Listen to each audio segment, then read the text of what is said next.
Hey everyone, welcome to another deep dive.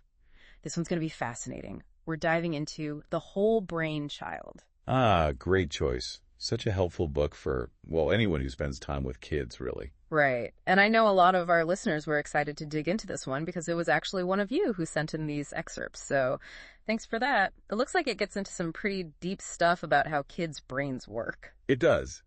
But does in a way that's, actually understandable, even if you're not a neuroscientist, which most parents I know aren't. Ah, no kidding. Yeah. But seriously, the idea that we can understand what's happening in those little developing brains, it's kind of amazing, right? It is. It's like having like a user manual, but for your kids' emotions. A user manual. I love that. Yeah. So tell me, what's the biggest takeaway? If we could give our listeners just one thing to remember from The Whole Brain Child to help them navigate those tough parenting moments, what would it be? Oh, that's tough. There's so much good stuff. I think if I had to pick one thing, it'd be the idea of seeing those everyday challenges, the tantrums, the meltdowns, not just as something you have to survive. Okay, not just survive. I like where this is going. Right. Because it's not about just getting through the day. It's about seeing those moments as opportunities to actually help your child's brain develop in a healthy way. So we're talking about turning tantrums into teaching moments. Okay, I'm intrigued, but I need a little more. How does that actually work? Well, the book talks a lot about this two-sided brain thing, right? Like how we have a left brain and a right brain, and they both have their jobs to do. Yeah, left brain, right brain. Everyone's heard of it, but how does that apply to, like, a 4-year-old freaking out because you said no to the candy bar at the checkout line? Perfect example. So the left brain, that's your logic center. It's the language part, the part that can reason. Right, and the right brain is? The right brain's all about emotions. It's nonverbal, focused on the big picture, like your gut feelings and stuff. Okay, got it. So when my niece throws a tantrum because she can't have the sparkly purple toy, even though we have a house full of sparkly purple toys. Exactly. What's happening there is that her right brain, that emotional center, it's going into overdrive. And the left brain, the logical side, it's basically offline. So trying to reason with a kid in the middle of a meltdown is like, what? Talking to a brick wall. Pretty much. You're not going to get very far. Because at that moment, their emotions are in the driver's seat. The book calls this downstairs brain taking over, but same idea. Downstairs brain, I like that. Yeah. So what do we do? How do we reach that overwhelmed right brain? This is where it gets really interesting. The key is to connect with their right brain first, before you even try to engage the left brain, the logic. So instead of bombarding them with reasons why they can't have the candy, we meet them where they are. Exactly. You get down on their level, make eye contact, and you acknowledge their feelings. You let them know you understand that they really, really want that candy, even though you're saying no. That makes so much sense. Because when a child is having a meltdown, what they need most is to feel understood, not lectured. Precisely. The book calls this attunement, letting your child feel felt. It's like you're saying, hey, I get it, your feelings are real, and I'm here with you. Feel felt. That's a great way to put it. So we connect with their emotions first. Then what? Once you've validated their feelings, then you can gently bring in the left brain, the logic. You can say something like, I know you're disappointed, but we're not getting candy today. Maybe we can. And then you offer an alternative. Connect, then redirect. It's like building a bridge between their emotional right brain and their rational left brain. Exactly. And that's what helps them learn to regulate their emotions, to move from that reactive state to a more responsive one. And the more we do that, the stronger those neural pathways become. So we're not just managing a tantrum, we're literally shaping our kids' brains. Exactly. And this whole left brain, right brain thing, it comes up again and again throughout the book in different contexts. Like what? Give me another example. Well, have you ever noticed how much kids love to tell stories? Especially about things that have happened to them. Oh my gosh, yes. My little nephew can recount every detail of his day, even if it's something totally mundane. Exactly. And the book talks about how important that storytelling is, not just for language development, but for emotional development as well. Really? Explain that to me, because I'll admit, sometimes when my nephew's launching into his 10th story of the day about, like, a bug he saw, my eyes start to glaze over a little. I hear you. But it turns out when kids retell their experiences, especially the difficult ones, It actually helps their brains process those experiences. So it's more than just cute kid chatter. It's actually helping their brains make sense of their world. Exactly. It's like they're taking these fragmented experiences, these jumbled emotions, and they're putting them together into a coherent narrative. And that process of storytelling, of making sense of their experiences, it helps them, regulate those big feelings. Exactly. And it also helps them integrate those experiences into their sense of self. Integrate. Okay, break that down for me. So it's like this.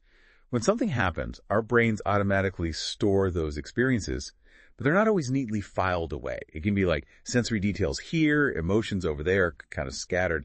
But when we tell the story of what happened, it helps our brains organize that information into a cohesive memory. So it's like taking a messy pile of puzzle pieces and putting them together to create a clear picture. Exactly. And that process of creating a narrative, it actually helps to integrate those experiences, those memories, into our understanding of who we are. Wow, that is fascinating. So even if we don't always fully understand what our kids are saying or why they're so obsessed with telling us about the tiniest details of their day, it's important to listen. Yes, because when we listen to our kids' stories, we're not just indulging their need for attention, we're actually helping them build essential brain connections that will serve them for a lifetime. I love that. Okay, so we've covered connecting with our kids' emotions and the power of storytelling.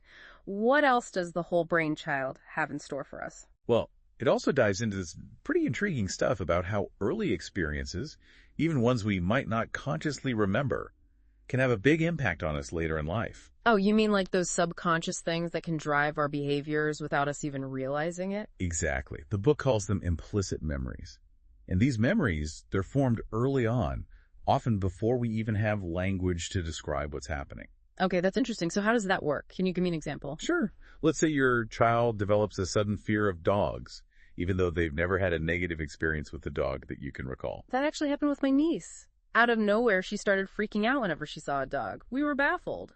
Well, it's possible that something happened earlier in her life, even if it seemed insignificant at the time, that created that fear response. Like what? Give me an example. Sure. Maybe when she was a baby, a dog barked loudly, and it startled her.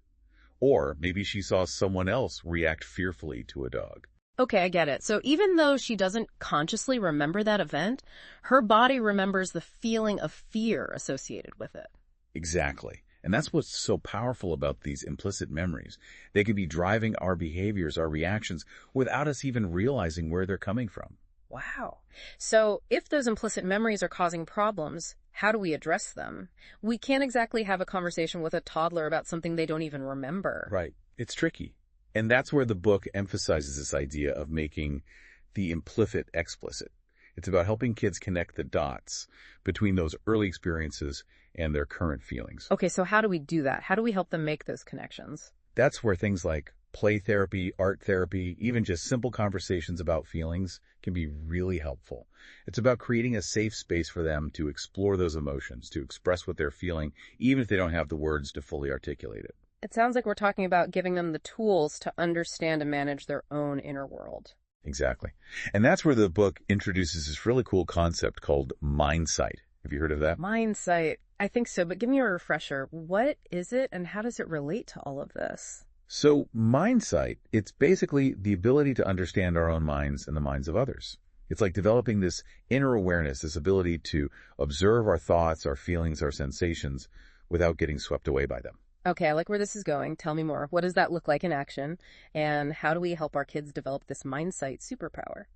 So, mindsight, it's like having some kind of mental x-ray vision, right? Being able to see what's going on inside our own heads and even understand what other people might be thinking and feeling. Exactly. It's like having a superpower, but for your brain. And the best part is it's a superpower that everyone can develop, even kids. And one of the tools the book gives us for cultivating mindsight is this idea of the wheel of awareness. The wheel of awareness. Okay, that sounds kind of cool, but what is it exactly? So picture a bicycle wheel. Okay, got it. A wheel. The rim of that wheel, that represents everything we can pay attention to in any given moment. Our thoughts, our feelings, our sensations, even what we're seeing and hearing around us. Okay, I'm picturing it. All that stuff is on the rim, spinning around.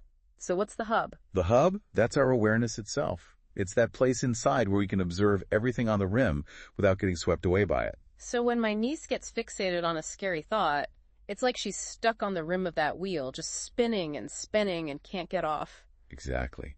The book actually calls that getting stuck on the rim. Yeah. And we all do it, adults too. Think about a time when you were really stressed or anxious, so caught up in your own thoughts that you couldn't focus on anything else. Oh, yeah, I've totally been there. It's like you're just along for the ride, and the ride is not fun. Right. And the thing is, when we're stuck on the rim, we're reacting to our experiences instead of responding to them. We're letting our emotions control us rather than the other way around. Okay, that makes sense. So how does this wheel of awareness help? How do we get ourselves and our kids off that runaway rim? Well, one of the most powerful things we can do is simply notice what's happening inside without judgment. The book uses this acronym, SIFT. SIFT. Okay, I love a good acronym. What does it stand for? SIFT stands for sensations, images, feelings, and thoughts. So when your child is upset, you can help them sift through their experience. You might say something like, "Hey, I noticed you're breathing really fast. What's happening in your body?" Okay, so that's the S, the sensations part. And then what? You can ask about images. Are you picturing something in your mind? Or feelings. What are you feeling right now? And then thoughts. What are you thinking about right now? So it's not about trying to change their experience, but simply helping them to become more aware of it. Exactly. And that act of simply noticing without judgment, it creates this sense of space between them and their emotions. It helps them to realize that they are not their feelings. It's like they're becoming the scientists observing the experiment of their own emotions.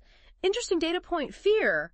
What are you going to do next? I love that analogy. Yeah. It helps them to become more objective, more curious about their inner world instead of being so afraid of it. That is so powerful. Because once they realize they have a choice, that they don't have to be controlled by their emotions, that's huge. It is huge. And that's what mindsight is all about, giving our children the tools to understand and manage their own inner world so they can navigate the outer world with more confidence and resilience. So we've talked about noticing our thoughts and feelings. What are some other ways we can help our kids cultivate this mindsight superpower? Well, the book talks about the importance of helping kids understand the difference between feeling and being. Okay, what's the difference? Because I think a lot of us, even as adults, tend to say things like, I am sad or I am angry. Right, and it's subtle. But instead of saying, I am sad, we can encourage our kids to say, I feel sad. So instead of the feeling being their identity, it's just something they're experiencing in that moment. Exactly. It's a small shift in language, but it can make a big difference in how they relate to their emotions. It helps them to see that feelings are temporary states, like clouds passing by. Ooh, I love that metaphor. Because clouds don't last forever, they eventually move on, and so do our feelings. Precisely. And just like we can't control the weather, we can't always control what feelings come up. But we can control how we respond to them. And that's such an important lesson for kids to learn. It is. And speaking of things we can control, what about our breath? Because I know from my own experience that when I'm feeling stressed or overwhelmed, just taking a few deep breaths can really help to calm my nervous system down. Absolutely. And the book talks about how powerful something as simple as focusing on the breath can be for kids too. It even suggests this cute visualization exercise where your child imagines a boat on their stomach rising and falling with each breath. Ah, I love that. So simple, but so effective for shifting their attention away from those runaway thoughts and feelings. Exactly. And there are so many other strategies the book offers for helping kids to regulate their emotions, things like guided imagery, where they create a mental picture of their calm down place. Oh, that's a good one. My happy place is definitely a hammock on a beach somewhere. Mine too. There's something so soothing about picturing yourself in a peaceful, relaxing environment when you're feeling stressed. It's like your own personal mental escape route. Okay, so we've got deep breaths, guided imagery, what else? Well, the book also emphasizes the importance of physical activity for emotional regulation. It talks about how even just a few minutes of running around outside can help to discharge excess energy and stress hormones. That makes so much sense, because let's be real, kids have a lot of energy. They do. And sometimes that energy needs an outlet, a way to be released in a healthy way. So, encouraging your child to engage in regular physical activity, whether it's playing tag in the park, dancing around the living room, or joining a sports team, it's not just good for their bodies, it's good for their brains too. So we're not just raising athletes, we're raising emotionally intelligent human beings. Exactly. And that's what's so great about all these mindsight strategies. They're not just about managing behavior, they're about equipping our children with the skills they need to thrive in all areas of their lives. I love that. So we're giving them a foundation for success, not just in school or sports, but in their relationships, their careers, everything. Exactly. And speaking of relationships, that's another area where mindsight can play a huge role. Because it's not enough to just understand our own emotions. We need to be able to understand and empathize with the emotions of others, too. And that's where things can get really tricky, right? Because people's emotions can be messy and complicated. And kids, they don't always have the best communication skills. They don't. But the good news is that the book offers some really practical strategies for helping kids develop those social and emotional skills. Like, for example, it talks about this idea of connecting through conflict. Connecting through conflict. That sounds counterintuitive. Explain it to me. So instead of seeing disagreements or arguments as something to avoid or shut down, we can view them as opportunities for connection and learning. So when my nephews are locked in a battle royale over the blue Lego sword, I should be encouraging them to, talk it out? Well, not necessarily in the heat of the moment, but you can definitely coach them through it afterward. You can ask them questions like, how do you think your brother felt when you took that Lego sword? What could you have done differently? So we're helping them see the situation from the other person's perspective. Exactly. And in doing so, we're not just helping them to resolve the conflict, we're also helping them to develop empathy. Empathy. That's a big one. Because it's one thing to tell our kids to be kind and compassionate, but it's another thing for them to truly understand what it means to walk in someone else's shoes. Absolutely. And that's where this whole mindsight thing comes full circle. Because the more we understand our own emotions, the more equipped we are to understand and empathize with the emotions of others. Okay, so how do we teach kids to actually do that, to tap into that empathy? Because it seems like some people are just naturally more empathetic than others, right? You're right. There are definitely differences in temperament. But the book talks about how everyone has the capacity for empathy. And a lot of it comes down to these things called mirror neurons. Have you heard of those? Mirror neurons. Big giggly. Remind me. So mirror neurons, they're these fascinating cells in our brains that fire both when we do something and when we observe someone else doing that same thing. So if I see someone trip and fall, my mirror neurons are cringing right along with them, even though I'm not the one who just face planted. Exactly. It's like our brains are wired for empathy, for understanding, and sharing the experiences of others. That is wild. So basically, we're all hardwired for connection, for feeling with each other. Precisely. And the more we understand about how our brains work, the more we can nurture that connection, that empathy, both in ourselves and in our children. And that feels like a good place to wrap up this part of our deep dive. But before we do, I'm curious, what's your biggest takeaway from the whole brainchild? What's the one thing that's really stuck with you? That's a tough one. There's so much good stuff. I think if I had to choose just one thing, it would be... That's a tough one. Yeah. There's so much good stuff. I think if I had to choose just one thing, it would be the idea that even though kids seem like they're coming at us from a completely different planet sometimes. Right, like what are you even talking about, kid? Exactly. But the truth is, a lot of what they're experiencing, those big emotions, those seemingly irrational behaviors, it all comes back to a need for connection. Connection. So we're back to that again. It seems like that's a recurring theme in the whole brainchild. It really is. Wow. Because when you think about it, connection is the foundation of everything. It's how we learn, how we grow, how we thrive. And that's true for adults just as much as it is for kids. Okay, I'm with you. So how do we make sure we're nurturing that connection with our kids, especially when they're, in the throes of a meltdown or having a hard time regulating their emotions? Well, it starts with being present. And I know that sounds so simple, but in our busy, overscheduled world, it's easy to get caught up in our to-do lists and forget to really be there with our kids. Oh, I'm so guilty of that. Like, I'll be mentally planning dinner while my niece is trying to tell me about her day at preschool. I've been there too. And it's okay. We all do it.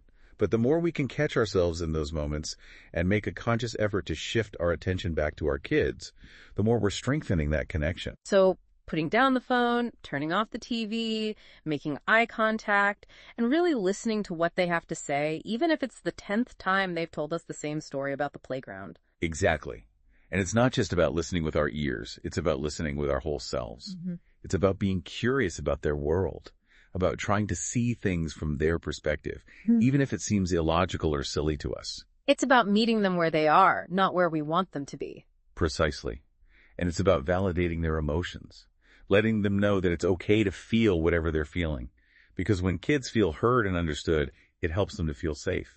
And when they feel safe, they're more likely to open up, to share their struggles, and to ask for help when they need it. Which is huge because so much of the time, those meltdowns and tantrums, they're really just a cry for help, right? Absolutely. They're a way of communicating a need that isn't being met.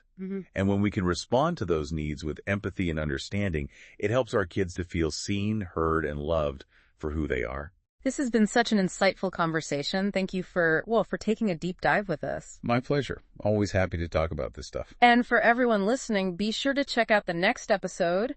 We'll have more great stuff to unpack and help everyone become more mindful and intentional in their lives.